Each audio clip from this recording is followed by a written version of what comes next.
મારું નામ સાજન છે.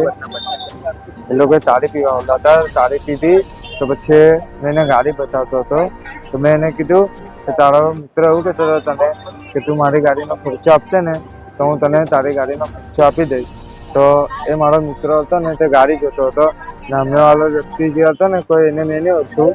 એ વ્યક્તિ એને કાર આપવા લાગ્યો. તો મેં કીધું ભાઈ કાર નહીં આપો. પછી એ બે એકબીજાની ગચ્છી પકડી ઝઘડો કર્યો. મેં છોડાવ્યો તો મારાથી નહીં છૂટ્યા. તો મેં બીજા વ્યક્તિ આવીને છોડાવ્યા તો પેલો મારો મિત્ર પડી ગયો નીચે. તો મેં એને મોઢામાં મોં નાખીને શ્વાસ આપીને ઉઠાવ્યો. પછી થોડીક વાર એને મેં કીધું મેં ઘરે જાઉં ને ઘરેથી કોઈને બોલાયેલા એના મમ્મી પપ્પા હતા પણ એના મમ્મી નહીં હતા. એના મમ્મી કામ ઉપર ગયેલા.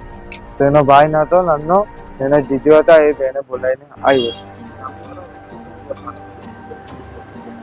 એ વ્યક્તિ અહીંયા હરિચંપા રે પણ નામ નથી. રૂપડાઉન ફાર્મ હાઉસની બાજુમાં. રૂપડાઉન ફાર્મ હાઉસ છે ને એની બાજુમાં થિયેટર છે. એટલે તાળી વેચે. એટલે અમારે તાળી બંધ કરેલી છે ત્યાંથી. અમારે એમ ત્યાંથી તાળી બંધ જ કરવી છે.